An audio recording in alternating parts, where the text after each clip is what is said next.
إن الحمد لله نحمده ونستعينه ونستغفره ونعوذ بالله من شرور أنفسنا ومن سيئات أعمالنا من يهده الله فلا مضل له ومن يضلل فلا هادي له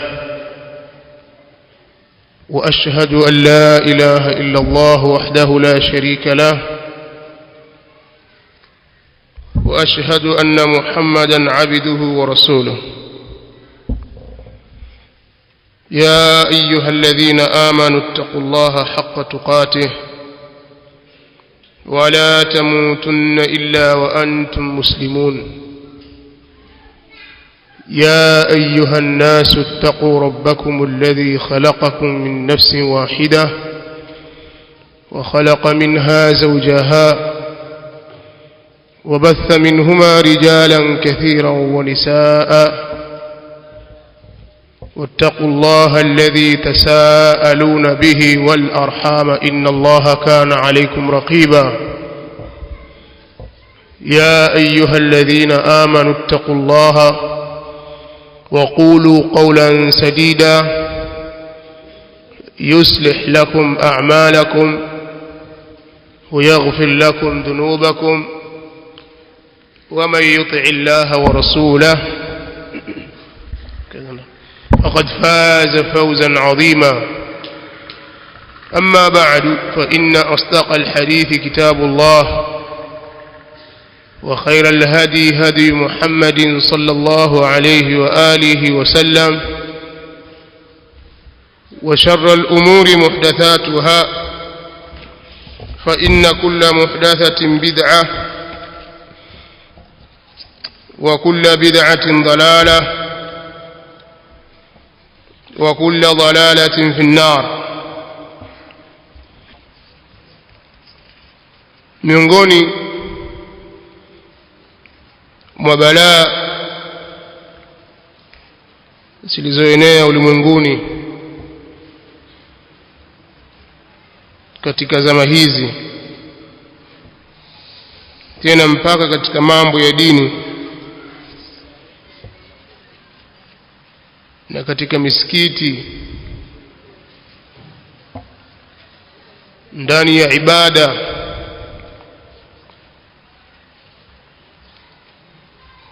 ni suala la picha kwa aina zake.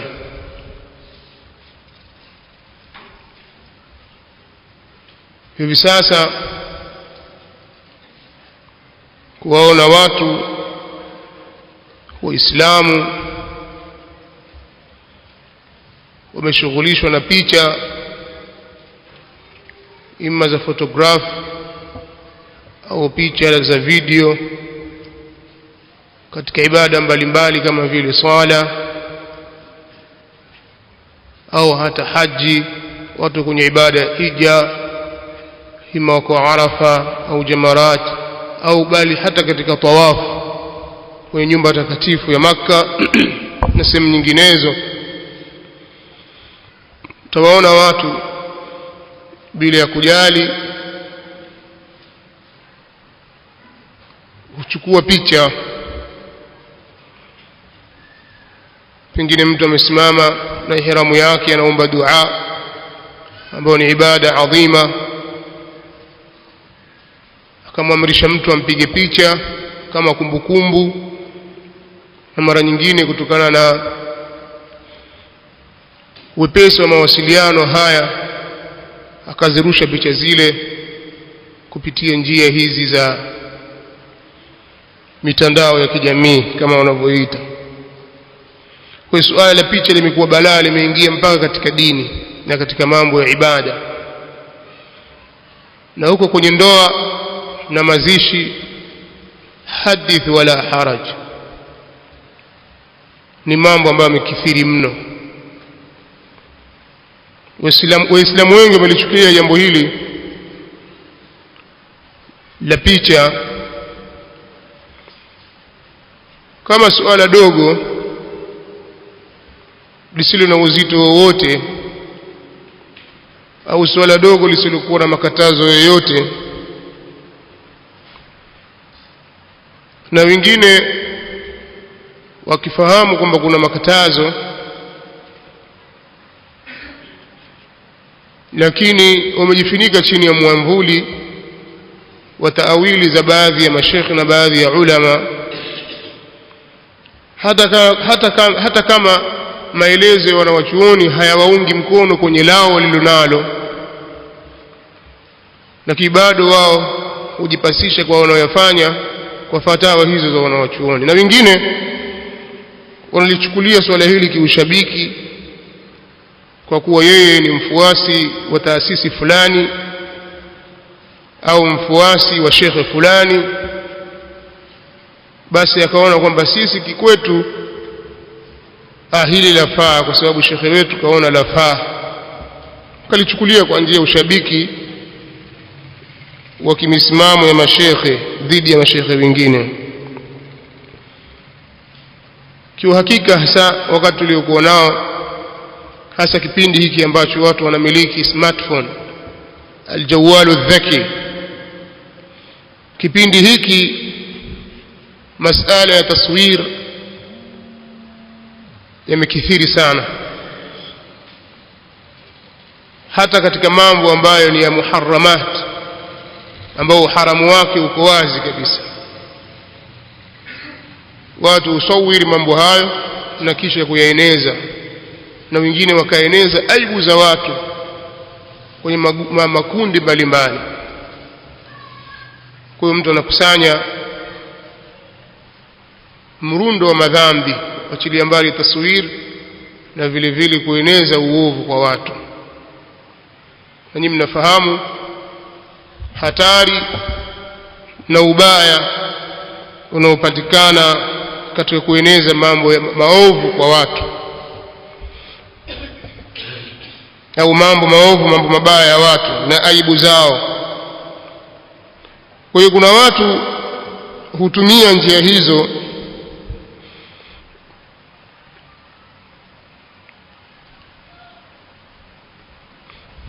nakusudia kwa kutumia mitandao hiyo ya kijamii na kutumia picha ima za video au za photograph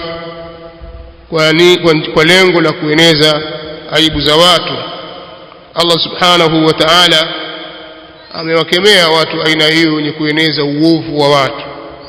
Sio mada yetu au sio makusudio yangu katika darasa, katika kalima hii ya leo, kuzungumzia jambo hili la kueneza uovu mtu anaoona kwa watu. Leo nitazungumzia kwa mukhtasari swala la picha na msimamo wetu, lakini kwa hili tu nitapenda tu kutia tambihi kwamba Allah subhanahu wa ta'ala anasema innal ladhina yuhibbuna an tashi'a al-fahishatu fil ladhina amanu lahum 'adhabun alimun fid dunya wal akhirah wallahu ya'lamu wa antum la ta'lamun. Hakika wale ambao wanapenda kuenea uovu kwa wale walioamini watastahiki wao adhabu kali. Mtu ameona jambo baya kwa ndugu yake mu'min, haraka analitangaza, apenda watu wajue aibu za fulani, katika hali tu ya kawaida. Yuhibbuna an tashi'a al-fahisha, wanapenda kuenea uovu fil ladhina amanu. Sasa Allah anasema innal ladhina yuhibbuna an tashi'a al-fahishatu fil ladhina amanu, hakika wale ambao wanapenda kuenea uovu kwa wale walioamini, lahum adhabun alimun fid dunya wal akhirah, watastahiki wao adhabu kali duniani na akhirah. Wallahu ya'lamu wa antum la ta'lamun, na Allah ndiye anayejua na nyinyi hamjui kitu. Kwa hiyo kwa munasaba wa hali hizi za watu kuwa wanamiliki mawasiliano haya ya haraka, nasaha zangu ni kwamba watu wamuogope Allah tabaraka wa taala katika hili. Si kila ambacho unakiona basi wakieneza, pengine kikawa ni balaa kwako hapa duniani au akhira. Ama masala ya taswir, watu kupiga picha na kuenea kwa balaa hili, kwanza ninaihusia nafsi yangu na wahusia vile vile waislamu wote kumwogopa Allah tabaraka wa taala juu ya suala hili na masuala mengineyo. Lakini kwa kuwa nalizungumzia suala hili, basi nawahusia na vile vile naihusia nafsi yangu watu kumwogopa Allah tabaraka wa taala katika suala hili, na watu wafahamu kwamba hukumu ya jambo hili ni hukumu ya kidini. Kuna hukumu ya kidini, masala ya taswir, kuna hukumu ndani yake ya kidini, na hatima yake inafungamana imma aljanna wa imma an-nar, imma pepo imma moto, kama mtakavyotaja baadhi ya nusus za kisheria zilizokuja katika jambo hili. Pili, baada ya kuihusia nafsi yangu na kuwahusieni nyote kuhusiana kumwogopa Allah tabaraka wa taala katika suala la taswir na watu kupiga picha, na jambo hili ufafanuzi wake tuliwahi kuutoa mara nyingi huko nyuma, kwamba ni katika mambo yasiyofaa, ni mambo ya haramu, na hadi leo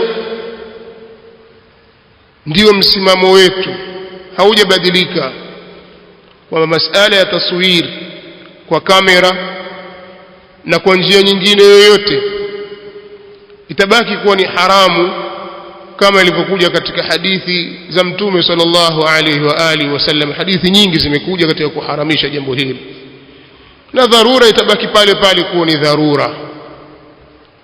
wadharuratu tubihu almahdhurati, qaida katika qawaidi za kifiqhi maarufa, kwamba dharura inahalalisha na kubihisha yale yenye kukatazwa yaliyoharamishwa. kadhalika tuambiwa kwamba ad-daruratu tuqaddaru biqadariha, na dharura hukadiriwa kwa kiwango chake, pale mahali pa dharura tu, na wala usizidishe juu ya hapo. Lakini pia ni vyema tukamwomba msamaha Allah tabaraka wa taala kwa makosa yote tunayoyafanya kwa siri na kwa dhahir, kwa kuwa sisi ni wanadamu na tunaishi hapa duniani. Maadamu roho zetu zimo ndani ya viwiliwili vyetu, roho hazijafarikiana na viwiliwili, basi kukosea ni jambo linalotarajiwa. Mwanadamu kukosea na kuteleza ni jambo linalotarajiwa, na maasum ni yule aliyepewa isma na Allah tabaraka wa taala. Allah tabaraka wa taala amewakinga katika waja wake kama mitume na malaika.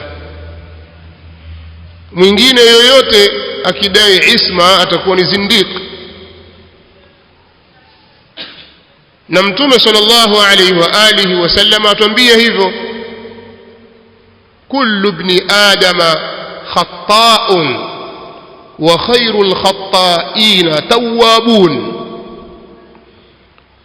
kila mwanadamu ni mwenye kunasibishwa na makosa. Khata'u ni wizani wa fa'al, hapa haikukusudiwa sigha ya mubalagha, hapa ilichokusudiwa ni nisba, kwa maana kwamba mwanadamu yeyote ni mwenye kunasibishwa na makosa.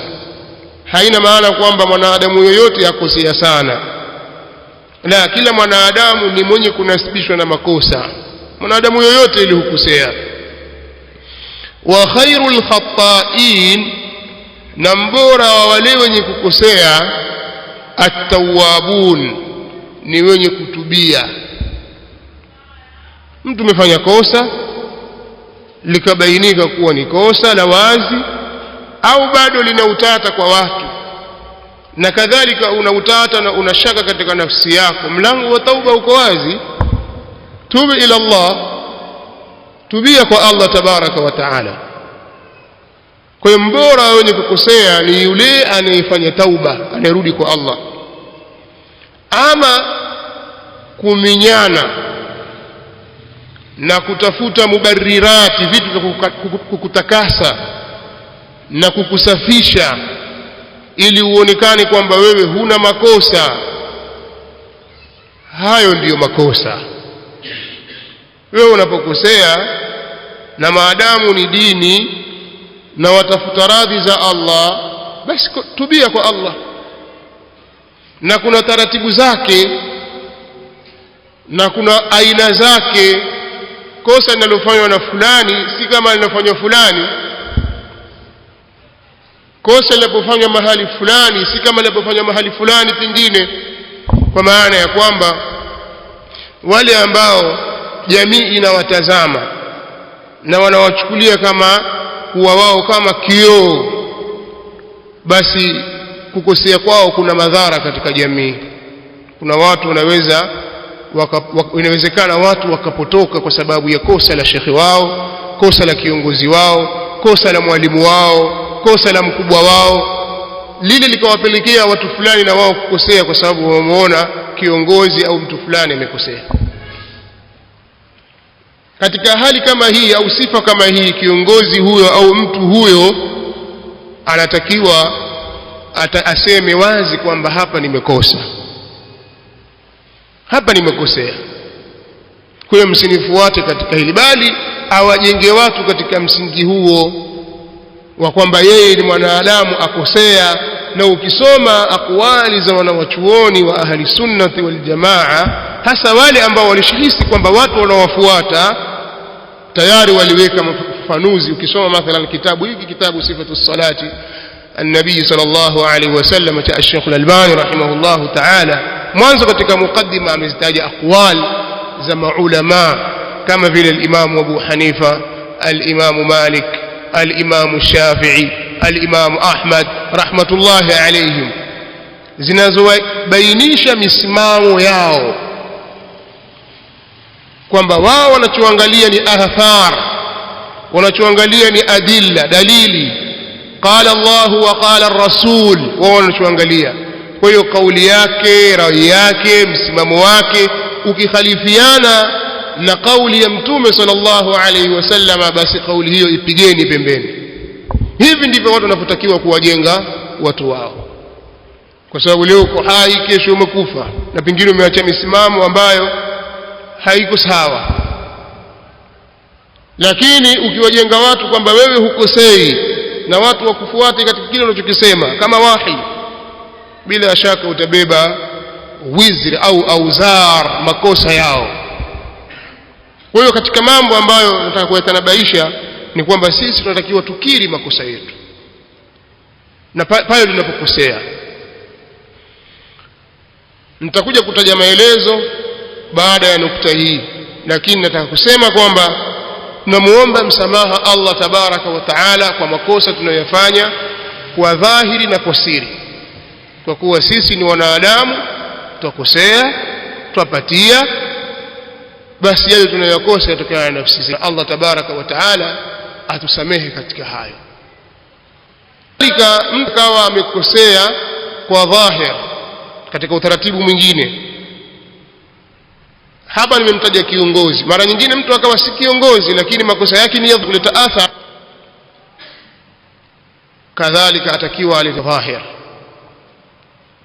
atubie kwa dhahiri kwamba hili nimefanya hivi na hivi, mimi nimekosea katika hili, astaghfirullah wa atubu ilayhi, na amlilie Allah katika hilo alilokosea, abainishe kosa kwa kufuata msingi illa alladhina tabu wa aslahu wa bayanu fa ulaika atubu alayhim wa ana at-tawwabur rahim. Isipokuwa wale waliotubia na wakabainisha, illa alladhina tabu wa aslahu wa bayanu, isipokuwa wale waliotubu na wakabainisha kile walichokificha, wakakibainisha kosa lile, wakalitengeneza, wakalifanya sawa sawa, hao ndio nitawakubali. na kuna makosa ambayo mtu huyafanya yeye baina yake yeye na Mola wake. Haya ni mengi watu huyafanya. Haya pia utakiwa wewe ukithirisha istighfar katika nyakati zote zile ambazo umetanabba hilo. Wala takum minal ghafilin. Kwa tunamuomba Allah tabaraka wa taala atusamehe makosa yetu tunayofanya kwa siri dhahir. Pia katika hili tunamuomba Allah tabaraka wa taala atupe thabati juu ya dini yake, tusiumbe wala maadui wasituyumbishe, kwa sababu kuna vita maadamu wewe uko hai. Fa innal hayya la yu'manu alayhi alfitna au la tu'manu alayhi alfitna, alihai haisalimiki juu yake fitna. Wote watakumbwa na fitna maadamu roho yuko ndani ya kiwiliwili. Ndio kasikia wanawachuoni wakubwa, mtu kaishi katika dini ya Allah tabaraka wa taala na kupigania dini, mara akaja kukengeuka, kaambiwa huyu bwana alibadilika msimamo akawa katika bid'a au akawa atetea bid'a. Hili lipo, na ndio maana Mtume sallallahu alaihi wasallam atufunza sisi. Yeye alikuwa akikithirisha sana kumuomba Allah tabaraka wa taala, ya muqallibal qulub thabbit qulubana ala dinik, ya musarrifal qulub sarrif qulubana ala ta'atik. Ewe mwenye kuzigeuza nyoyo, zigeuze nyoyo zetu zielekee katika dini yako. Kwa maana kwamba anaomba thabati kwa Allah subhanahu wa ta'ala, na kwa sababu changamoto ni nyingi, kama Allah anapomwambia Mtume sallallahu alaihi wasallam, wa in kadu la yaftinunaka anil ladhi awhayna ilayka litaftari alayna ghayra wa idhan latakhadhuka khalila. Allah subhanahu wa ta'ala anamwambia Mtume sallallahu alaihi wasallam, kwa hakika wamekurubia wewe kufitini, kuyaacha yale ili uache kuyaacha yale ambayo sisi tumekuletea wewe wahi, ili utuzulie sisi mingine yasiyokuwa hayo, na ukifanya hivyo ndio utakufanya wewe kuwa rafiki. Wa in kadu la yaftinunak anil ladhi awhayna ilayka litaftari alayna ghayra wa idhan latakhadhuka khalila. Kisha Allah tabaraka wa taala anamwambia Mtume, walaula an thabbatnak laqad kitta tarkanu ilayhim shay'an qalila. Allah tabaraka wa taala anamwambia Mtume, kwa hakika walikurubia makafiri hao kukufitini wewe, kuyaacha yale ambayo sisi tumekuletea wewe kwa wahi, tumekufunulia wewe, ili wewe utuzulie sisi mingine, ufanye kinyume ndio nilivyokuambia. Alafu hapo ukishafanya hivyo ndio utakufanya wewe ndio rafiki yao, kwa sababu ushamukhalifu Allah.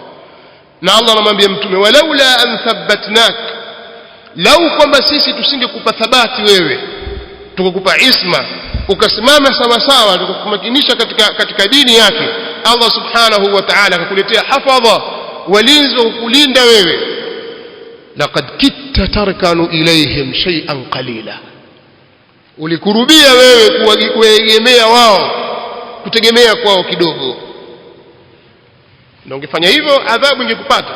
Lakini Allah tabaraka wa taala yuthabbitu man yasha, kama alivyomthibitisha Mtume sallallahu alaihi wasallam, na wengine anaweza kuwathibitisha. Nataka kusema kwamba ulimwengu umejaa changamoto, maadui hawajalala, ibilisi halali, lau angelala watu wangestarehe. Kadhalika shayatinul insi wal jinni hawajalala, wanakwenda mbio kukuingiza wewe kwenye makosa. Ni changamoto hizo. Kwa hiyo watakiwa uombe thabati kwa Allah subhanahu wa ta'ala akulinde. Kinyume cha hivyo unaweza kuteleza ukaingia katika lile wanalolitaka wao, kwa sababu lengo lao kubwa kabisa, waddu law tudhinu fayudhinun, wanatamani lau ungelikuwa laini wewe kwao na wao wapate kuwa laini kwako. Wanatamani hili. Ndio maana Allah akamwambia Mtume sallallahu alaihi wasallam, fala tuti'il mukaththibin, na wala usiwatii wenye kukadhibisha. Waddu law tudhinu fayudhinun wala tuti' kulla halafin mahin hammazin masha'in binamim, mpaka mwisho wa ayati katika surat Al-Qalam. Kwa hiyo wanatamani wao wafanyie mudahana, uwe laini, upambie jambo lao, na ili wao pamoja na wewe, kwa sababu yale ule msimamo wako wewe ulionao unawaudhi wao, unawakosesha maslahi. Kwa hiyo pamoja na hayo, atakiwa mtu siku zote aombe thabati, na sisi tunamuomba Allah tabaraka wa taala atupe thabati juu ya hii njia tuliyosimamia, kwa sababu haiwafurahishi watu wengi. Wanatamani lao sasa tushindwe tuwe kama wao. Tuliwaambia sisi bwana hamna kitu, tuliwaambia hamna kitu, ujanja tu. Sasa wapi sasa? Wamerudi huku sasa. Ndicho wanachokitamani. Kwa hiyo tumuomba Allah tabaraka wa taala atupe thabati juu ya njia ya dini yake, juu ya manhaji sahihi ya salafu salih mpaka mwisho wa pumzi zetu. Kiondoka hapa duniani tumekufa katika kuilingania da'wa hii, tusirudi nyuma. Na'udhu billahi minal hawri ba'da al-kawr. Tunaomba Allah tabaraka wa taala atukinge sisi na kupungua baada ya kuzidi. Badala ya sisi kuzidi katika taa tukawa turudi nyuma, badala ya kuzidi sisi katika msimamo wa sawasawa kumridhisha Allah turudi nyuma kuwaridhisha watu. Tuomba Allah tabaraka wa taala atukinge na hilo. Pia tunamwomba Allah tabaraka wa taala atukinge na shari za maadui na vitimbi vyao. Maadui wana vitimbi vingi, na atuepushe na kila lenye furaha, lenye kuwapa furaha maadui, shamata. Ikawa maadui wayaona kwetu sisi mambo ya kuwafurahisha. Tumomba Allah tabaraka wa taala atukinge na hilo. Jambo jingine, narudi mwanzo sasa nilipoanzia, ni msimamo wetu kuhusiana na picha za viumbe vyenye roho. Msimamo wetu tulionao hadi leo hii mpaka hapa ninapozungumza, na namuomba Allah tabaraka wa taala atuendeleze kwenye msimamo huo hadi kufa kwetu, kwamba kupiga picha viumbe vyenye roho ni haramu, na dharura itapewa nafasi yake ya dharura vile vile kama tulivyoeleza. Ama kinyume na hivyo, uharamu utabaki pale pale, na sisi tuko mbali kabisa na kila musawir, natabarra minhu, na haturidhiki na mtu yoyote kutusawiri sisi, kutupiga picha kwa siri au kwa dhahir. Hilo turidhiki nalo. Na kadhalika kueneza picha zetu walizotupiga bila ya ridhaa yetu. Na tunamuomba Allah tabaraka wa taala ahukumu baina yetu na baina yao hapa hapa duniani, ila wale watakaorudi nyuma. Sisi haturidhiki na suala la mtu kutusawiri, kutupiga picha, akachukua kama ni kamera au moving camera, au akachukua simu yake kwa siri au kwa dhahiri. Sisi natabarra minhu, nahnu buraa'u minhu, sisi tuko mbali na yeye na yale anayoyafanya, na kadhalika kueneza sura hizo, kwa sababu hata hizo smartphone sisi tuko nazo, tuweze kupiga hiki, tukachukua durusi zetu tukazieneza, watu wakatuona huko. Lakini walillahi alhamdu durusi zafika na wala hakuna picha, na wala tujaona dharura ya kuwepo hiyo picha, kwamba mpaka wewe waonekana wacheka kwamba una mwanya au huna, upuzi mtupu. Sisi hatuoni dharura kwamba hilo liko, bali durusi zafika na watu wapata faida kwa kadiri hiyo ya mahdudi aliyotujalia Allah tabaraka wa taala, kwa sababu takwa iwe kwa kadiri ya uwezo na wala hamna taklifu. Kwa hiyo sisi tuko mbali na yoyote mwenye kupiga picha na mwenye kutupiga picha. Sisi tunatabarra kwa Allah katika hilo, na kadhalika wale wenye kueneza picha zetu, ima wasichukua kwa siri au kwa dhahir, sisi tuko mbali nao, na tunamuomba Allah tabaraka wa taala ahukumu baina yetu na wao. Sasa nikirudi kwenye kadhia ya jana Lailatul Jumaa, ambayo ilikuwa ni Jumada al-Akhira tarehe 2, usiku wa kuamkia Jumada al-Akhira tarehe 2 mwaka 1437 Hijiria, ambayo kama sijakosea itakuwa ni usiku wa tarehe 11 wa mwezi wa 3 mwaka 2016 miladia, katika msikiti wa Ijumaa Masjid Riyadh. Nadhani Riyadh ndio jina lake, kama si Raudha Riyadh, msikiti wa Ijumaa maarufu pale Tanga mjini, ulipo baina barabara ya 9 na barabara ya 10. Palikuwa na harusi inamhusu mzee wetu, mzee Abdallah Omar Hanen, Mzee Abdallah Omar Haneni ana ndugu yake alishafariki anaitwa Rashid, baba mmoja, Rashid Omar Haneni. Huyu bwana Rashid ana binti yake, aliwahi kuolewa huko akaachika, sasa hivi amepata mume, ndio harusi ya jana. Mzee Haneni kwa kuwa sisi ndio wenzake akatualika, tuambia kuna harusi, lakini nitawafahamisha harusi hii itafanyika wapi siku za nyuma kidogo, kama kiasi siku 3-4 zilizopita huko nyuma.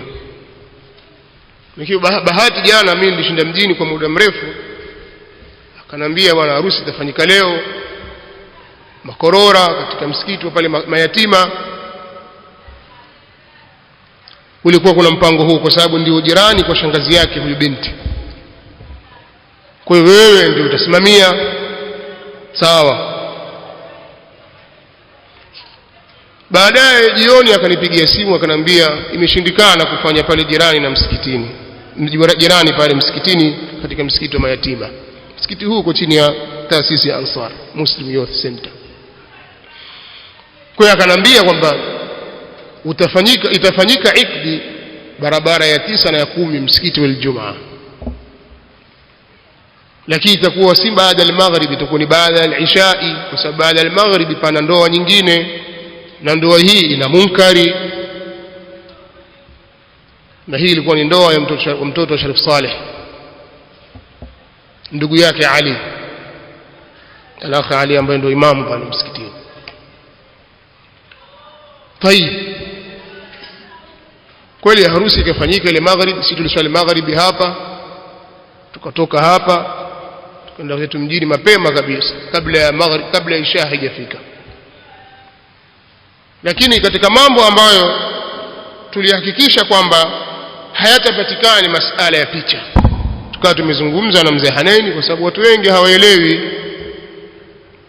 Yeye anaweza kuwa sasa yeye kwenye msimamo huo, lakini watu wengine hawaelewi. Sasa wataarifiwa mapema kwamba sisi tunaokuja hatutaki picha. Akasema sawa, hilo tutaweza kulidhibiti. Kweli swala ikafikia wakati wa maghrib, isha pale tukaswali. Baada ya isha watu wakakumbushwa kwamba baada ya adhkari na rakaa 2 za sunna patakuwa na ikdi hapa. Basi kweli imamu yule al-akh Ali akanambia bwana, sasa utabidi utoe kalima kidogo. Ili naanza akaja mtu wa kamera pale, anafungua mawaya yake yale ili atumiliki mataa aweze kuchukua moving yake vizuri, moving camera vizuri. Kwa bahati, kwa sababu tushazungumza na mzee Haneni, akamfuata yule bwana akamwambia bwana, hapa haparuhusiwi kamera, haparuhusiwi moving, hairuhusiwi hapa. Kwa akazungumza naye kiasi cha dakika 1 dakika 2 hivi, yule bwana akaonekana akawa ameelewa, akakunja nyaya zake, akatafuta mahali akakaa. Mimi nikawa naanza kuzungumza, alhamdulillah nikazungumza kwa mukhtasari pale juu ya masala ya muashara na watu kutangamana vizuri na wake. Baada ya pale nikamuita ammi wa harusi al-arus, yule binti ambaye ni bwana Mubarak. Sasa huyu Mubarak ni baba mmoja mama mmoja, na huyu Rashid alifariki mmoja mtoto huyu. Mubarak Omar Haneni, yeye anaishi Mbeya.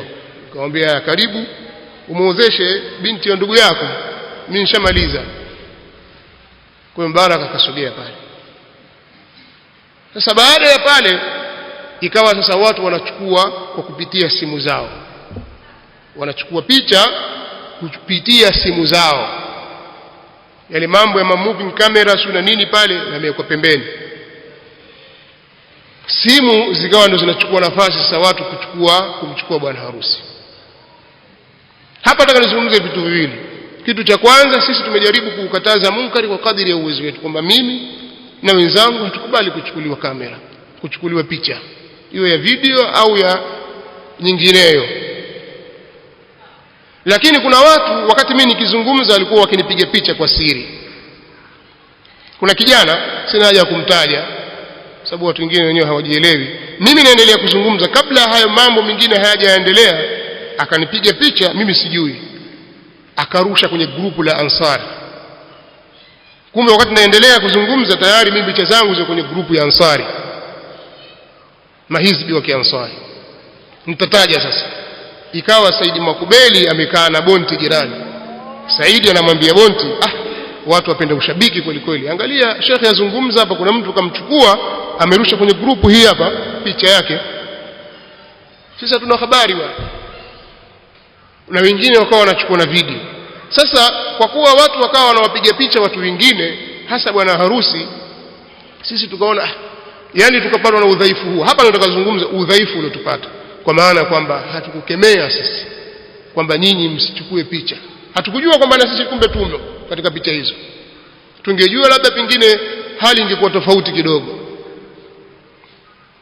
Ala kulli hali, haya ni katika madhaifu na katika makosa tuliyoyafanya, na tunaomba Allah tabaraka wa taala atusamehe kwa makosa haya na atuhifadhi kwa makosa mengine, na atulinde na uadui wa maadui, atulinde na shari zao, na asiwape maadui zetu za jambo la kuiporomosha da'wa hii, kwa sababu tunajua watazungumza sana au washazungumza sana, lakini si kwamba ndio ukweli utabadilika, kwamba sasa haki imekuwa batil kwa sababu Qasim Mafuta kafanya kitu fulani.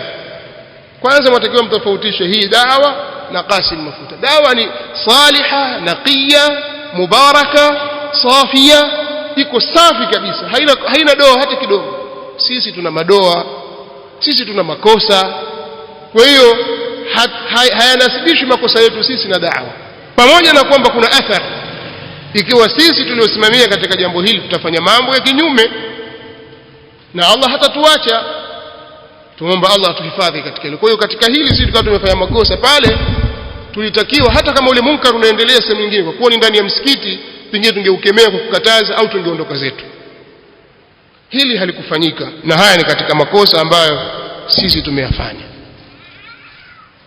Kwa hatuna haja ya kuminyana sana kwamba wajua sisi ni makosa yametokea na sisi nastaghfirullah wa natubu ilayhi. Tunaomba Allah tabaraka wa taala asituadhibu kwa makosa tuliyofanya.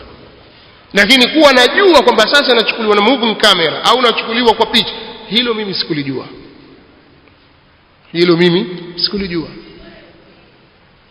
Lakini watu wengine kwamba sasa wachukuliwa na mtu ana kamera yake, achukua na simu yake, hilo lilikuja baada ya sisi mwishoni mwa Iqd.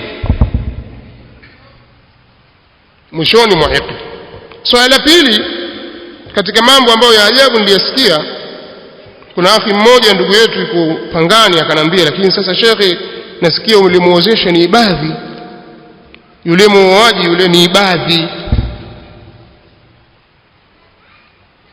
Mimi niliponiambia vile nikashtuka, ibadhi. Nikachukua simu yangu nikampigia mzee Haneni, bwana vipi, tukasalimiana, nikaeleza habari iliyotokea, nasikia yule bwana aliyekuja kuoa ni ibadhi. Mzee Haneni anasema mimi sijui kama ni ibadhi, wao wamekuja kuposa, hatukuuliza sisi. Hao jamaa zake hawakuuliza kwamba ni nani, waje hao jamaa zake. Yeye ni jamaa, lakini sasa ndugu zake kwa pande wa baba yake, shangazi zake, ndugu zake wengine ndio walishughulikia jambo. Yeye amepewa usimamizi. Sasa kuwa ni ibadhi au si ibadhi, yeye hilo halijui, kaambiwa simamia harusi.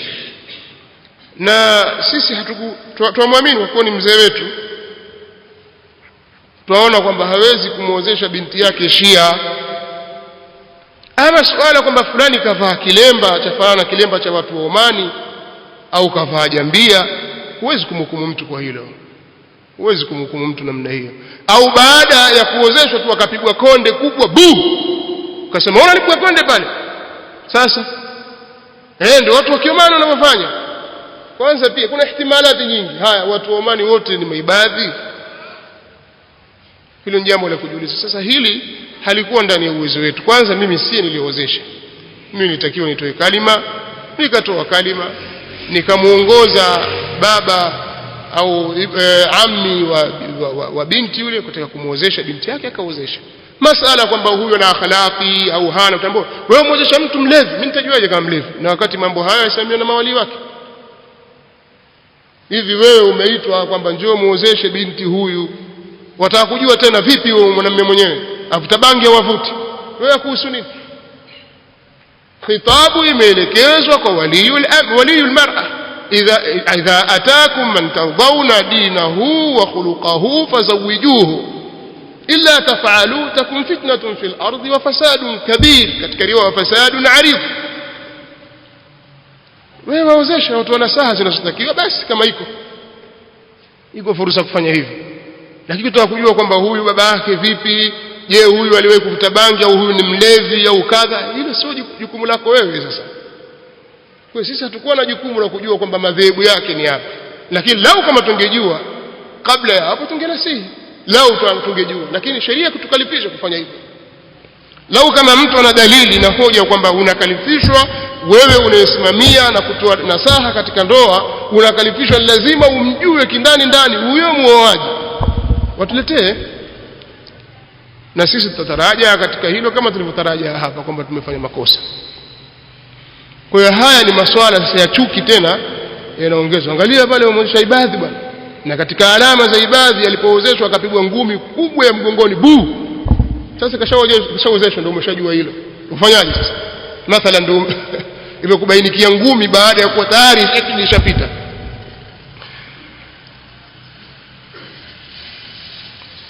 Kwa hiyo tunarudi kwa kusema kwamba Mtume sallallahu alaihi wa alihi wasallama katika hadithi zake nyingi tu, na miongoni mwa hadithi hizo ni hadithi ambayo iko katika sahihaini, sahih al-Bukhari na sahih Muslim, ambao wamepokea maimamu hawa kutoka kwa An-Nadhr bin Anas bin Malik. Anasema nilimsikia Qatada anasema kwamba nilikuwa kwa Ibn Abbas radhiyallahu anhuma siku moja, watu wakawa wanamuuliza Ibn Abbas mambo, lakini yeye hataji chochote kutoka kwa Mtume sallallahu alaihi wasallam. Katika riwaya Muslim inasema kwamba ikawa Ibn Abbas anatoa fatwa na wala hasemi qala Rasulullah sallallahu alaihi wasallam, mpaka alipokuja mtu mmoja kutoka pande za Iraq. Katika riwaya Muslim lakini hakutaja moja kwa moja. Katika riwaya Bukhari pia vile vile riwaya nyingine zinaonyesha kwamba mtu alitokea sehemu za Iraq. Yule mtu akawa anamuuliza Ibn Abbas, mimi huwa natengeneza hizi sura, natengeneza picha. Ibn Abbas akamwambia karibu, sogea karibu, udnu. Fadana ar-rajul, yule mtu akakurubia mpaka Ibn Abbas alipofika karibu. Ibn Abbas akamwambia, man sawwara suratan fi dunya, atakayetengeneza sura yoyote hapa duniani. Man sawwara suratan, atakayetengeneza sura yoyote fi dunya hapa duniani, kullifa an yanfukha fiha ar-ruha yawm al-qiyama, atakalifishwa yeye kupulizia ndani yake roho siku ya kiyama.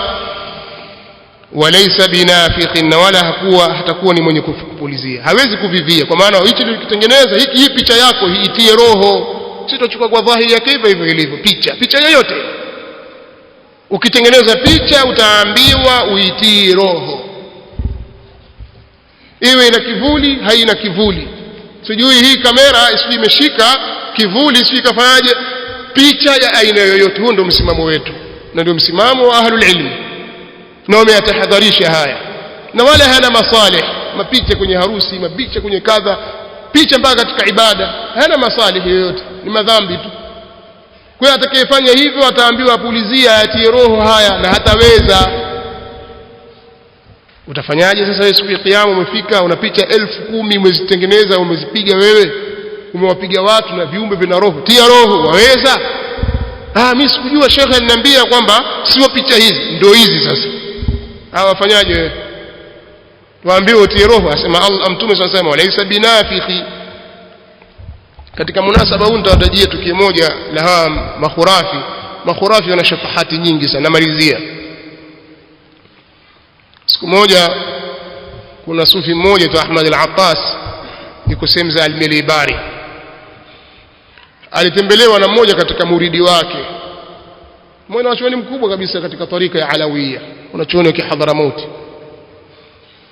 Kwa yule muridi yule, yani mfuasi na kusudia, alipofika nyumbani kwa shekhe wake akakuta nyumba imejaa vinyago, picha za majogoo, ndege mbalimbali umejaa pale. hiki kisa tachatajwa na sufi mwingine tu Ali al-Habshi, mwanachuoni mkubwa katika masufi, upande wa masufi, anaelezea sira ya shekhi wake Al-Attas na karama alizonazo. Basi alipofika ule muridi akamwambia, lakini shekhe, naona nyumba imejaa picha hizi, na Mtume sallallahu alaihi wasallam asema, man sawwara suratan, yoyote atakayepiga picha yoyote, atakayesawiri sura yoyote, fi dunya, duniani, kullifa yawm alqiyamati an yanfukha fiha arruha, atakalifishwa siku ya kiyama avivie ndani yake roho. Walaysa binafikhin. Yule shekhe akamuuliza, una jingine au ni hili tu? Lakini akatumia lugha ya Kihadrami, una jingine au hili tu? Akamwambia ni hilo tu. Akamwambia subiri. Akaenda akampuzia yule jogoo, na wale ndege wengine akawapuzia jogoo, akawika una jingine? Simwambia mpuzie roho tayari huyu. Wengine wakapuruka wakaenda zao. Mimi naweza. Sasa labda pingine wana harufu za usufi kwamba na wao waweza kama Al-Attas. Hawawezi bwana, hawawezi. Kwa hiyo tumuomba Allah tabaraka wa taala atusamehe makosa yetu yaliyotokea. Kama nilivyoeleza ndio ukweli wake ulivyo, hakuna ta'wili, hakuna lakini hali ilikuwa namna hiyo. Allah atusamehe makosa yetu tunayoyafanya kwa siri na kwa dhahir, na azistiri aibu zetu, na atuhifadhi ma baqina, na wala asitupe furaha, asiwape furaha maadui dhidi yetu. Ahifadhi da'wa hii na wahifadhi wafuasi wake na walinganizi wake. Nasallallahu ta'ala yuwaffiqana ala kulli khairin. Kwa hiyo kama kutakuwa na maswali, basi baada al-adhan yuadhin al-muadhdhin. Hivyo kuna maswali, kuna tawjihi yoyote, lakini kuna nasaha nyingine pia nitazitoa kidogo baada ya al-adhan. Falyuadhin al-muadhdhin. طيب, kabla ya kutoa fursa ya maswali, kuna kitu nilikuwa nataka kusema kuhusiana na masala ya iqdi na misikiti. Hili ni jambo ambalo pingine hatujalizungumza kwa uwazi watu wakalisikia, lakini inshallah tutajitolea maelezo mara nyingine katika munasaba mwingine. Isipokuwa kwa ufupi, watu wanatakiwa wafahamu hukumu ya kufanya harusi misikitini. Kuna baadhi ya ndugu zetu mpaka leo wanaona kwamba kufanya harusi misikitini ni katika sunna. Hili si ajabu, kwa sababu al-Imam Ibn al-Qayyim al-Jawziyya rahimahullahu ta'ala amelizungumzia hivyo, tena akaainisha mpaka siku kwamba siku ya Ijumaa ndio siku nzuri zaidi, tena baada ya asri itakuwa ni bora zaidi, kama kusema baada ya asri au katika saatul ijaba, kitu kama hicho. Lakini ndani ya misikiti yeye amezungumza hivyo, lakini hakuna dalili katika hilo, kwa sababu dalili ingelikuwepo kwamba utaratibu uko namna hiyo. Mtume sallallahu alaihi wasallam ameoa na ameozesha, masahaba wameoa na wameozesha. Lingelikuwa lipo katika sunna, basi lingefanywa kazi. Kwa hiyo Sheikh Al-Albani rahimahullahu ta'ala alipokuwa akiulizwa katika silsila Al-Huda wan-Nur, akasema ni bid'a kufanya harusi misikitini. Lakini wengineo kama Sheikh bin Uthaymeen na wengineo kama Sheikh bin Baz na wengineo katika maulama muasirun, baadhi yao wanaona kwamba ni jambo la jawaz, yani kama halitakuwa ni mustahab, basi lateremka mpaka katika kiwango cha jawazi, kwamba yafaa tu, si kwamba ni sunna. Jambo la faa, unaweza ukafanya ikdi msikitini, ukafanya nyumbani, ukafanya kwenye gari, ukafanya kwenye holi na sehemu nyinginezo. Ni jawazi, hakuna kwamba ikdi lazima ifanyike msikitini. Watu wasije wakafahamu hilo hivyo. Kwa hiyo watu watakiwa wafahamu tu kwamba ikdi ni popote panaposilihi, na katika mambo ya uqud, ikdi kama ya bai'i na nyinginezo hairuhusiwi msikitini, ila hii yaruhusiwa. Lakini sio kwamba ni sunna kwamba ikdi lazima ifanyike msikitini. Na wenye kusema hivyo huwa mara nyingi huegemea hadithi inayosema a'linu hadha an-nikah waj'aluhu fil masajidi wadribu alayhi bid-dufuf. Kipengele kutoka hapo waj'aluhu fil masajid mpaka wadribu alayhi bid-dufuf, mwisho hakijathibiti kipengele hiki, hadithi yake haijathibiti, ni dhaifu. na wameyadhufisha wengi katika almuhaqqiquna walhuffadh rahmatullahi alayhim. Kwa haijathibiti. Kama mtu anategemea hili asije akaona kwamba ni maegemeo ya sawa sawa.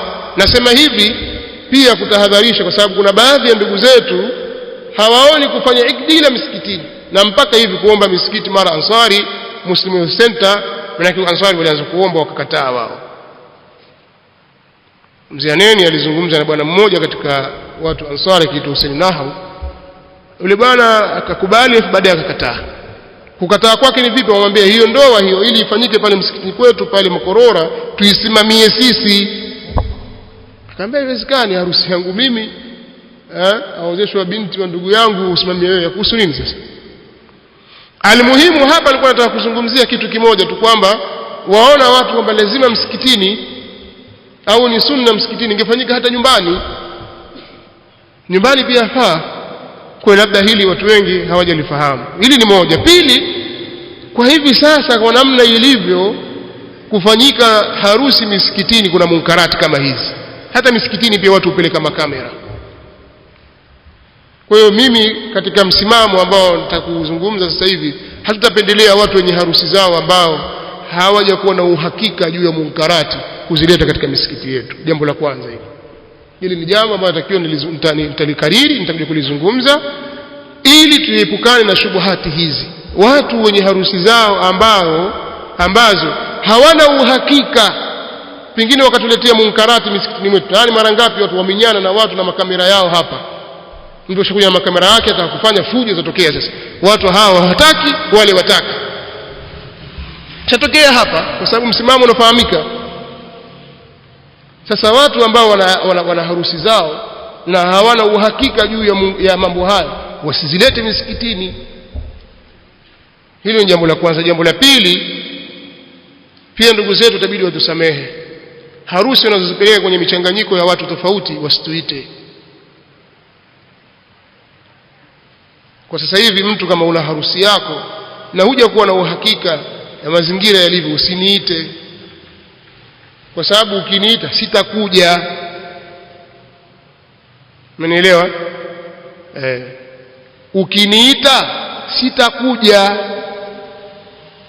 Ikiwa una harusi yako na huwezi kuidhibiti munkari wake, huja kuwa na uhakika, ukiniita sitakuja.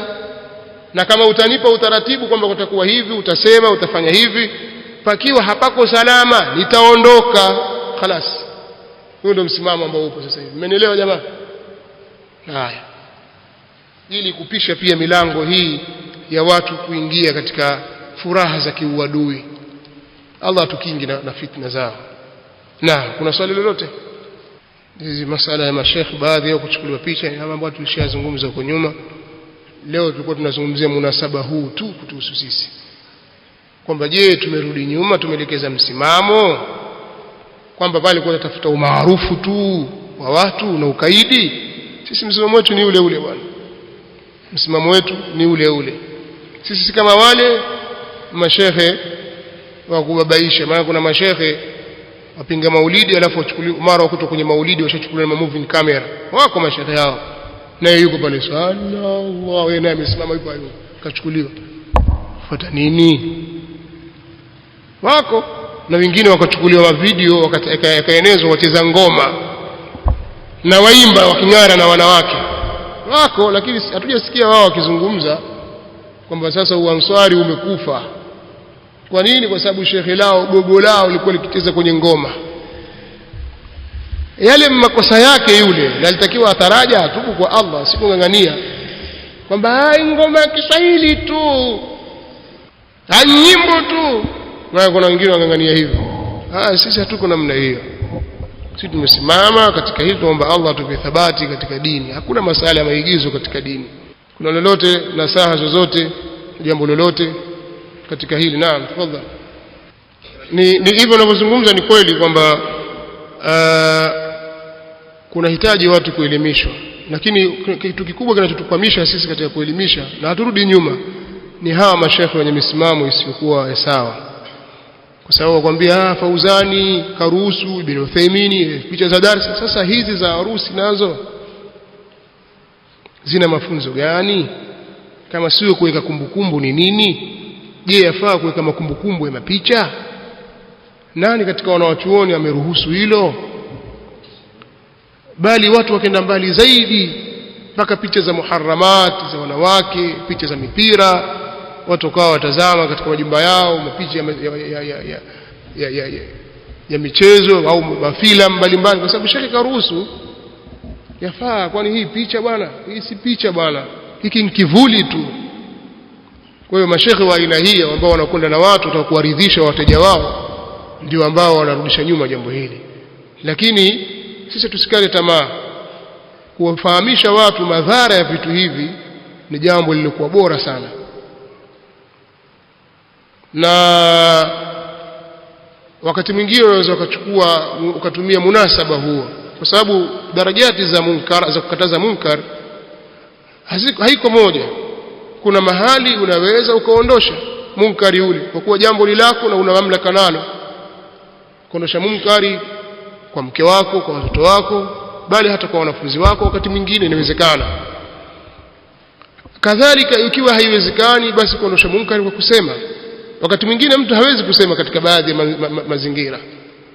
Pengine umekwenda Ikulu, umekwenda wapi, unajua kwamba hapa picha ziko, uweze kumshika, unafahamu?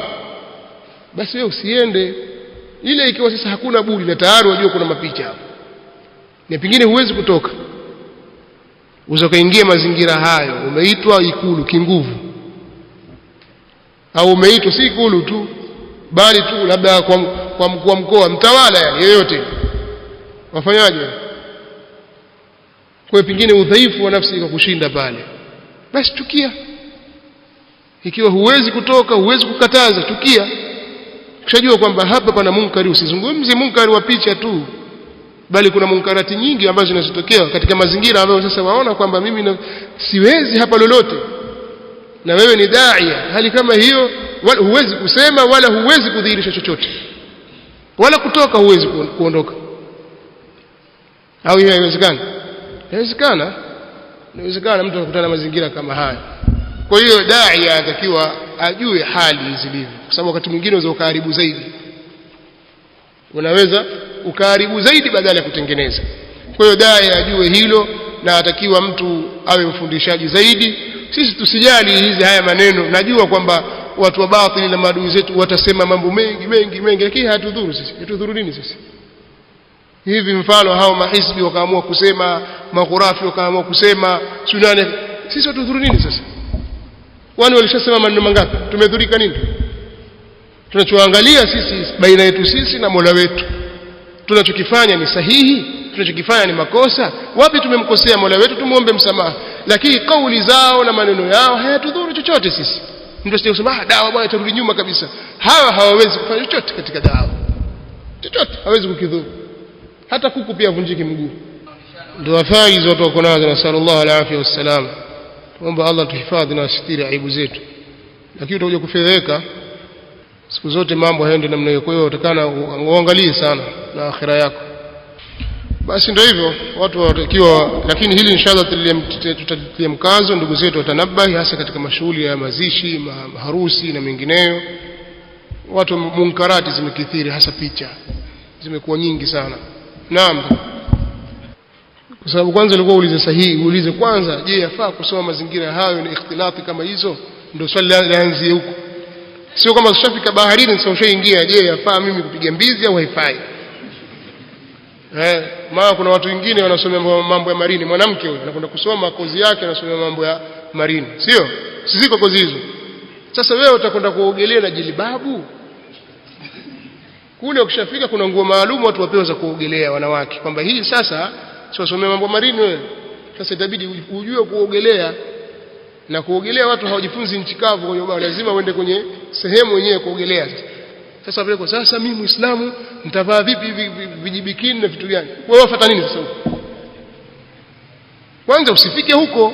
Hata ukiogelea na hilo jilibabu sasa hivi utasawari ushatoka kwenye maji, wawaje wewe? Umeelewa?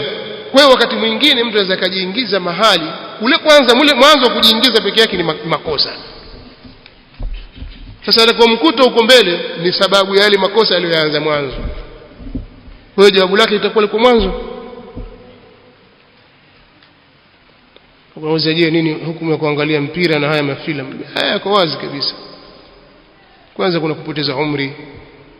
Kupoteza umri wako hakuna faida ndani yake. Na mambo yako wazi, watu wako uchi, ushabiki na mambo mengine mbalimbali ambayo yanapatikana.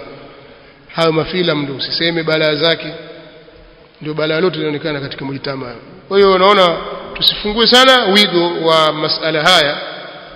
Nadhani kuna mambo mengi sana ya kuzungumza, lakini ndipo tubaki katika hili. Naam. Tumalizia swali la mwisho. Hilo ni tatizo jingine ambalo baadhi ya ikhwa ambao hawajafahamu pengine dawa salafia au kwa sababu ya hawa za nafsi zao ndio inalowasumbua. Yawaje mpaka waingie kwenye magrupu ya mahizbi, ushirikiana nao, kuna hili mwanza kubishana mambo yasiyo na faida. Watu ni ubishi tu hapo, kile mmoja asema lake. Haya ni mambo yasiyofaa katika mahadhurat. Wewe jishughulishe na mambo ya elimu.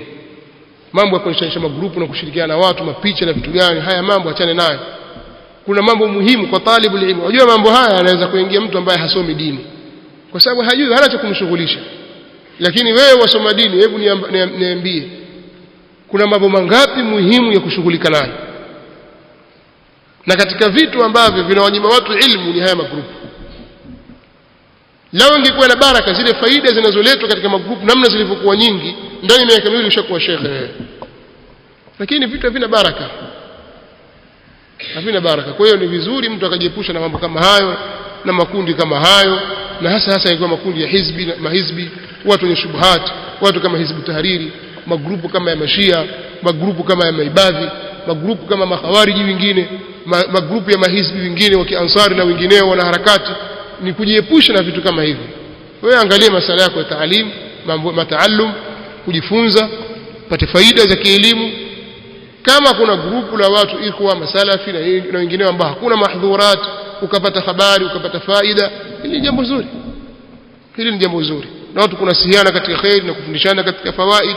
Haya ni katika mambo mazuri. Kinyume cha hivyo usipoteze umri wako katika mambo yasiyo na faida. Tungeishia hapa leo, ilikuwa ni bora zaidi. Mimi nitakufanya bayani tu kwa yale yaliyotokea jana. Wa nastaghfirullah wa natubu ilayh. Nasallallahu tabaraka wa taala an yaghfira lana dhunubana ma qaddamna wa ma akharna wa ma asrarna wa ma a'lanna wa ma huwa a'lamu bihi minna. Huwa al-muqaddim wa huwa al-mu'akhkhir. La ilaha illa hu. Subhanakallahumma wa bihamdik wa ashhadu an la ilaha illa anta astaghfiruka wa atubu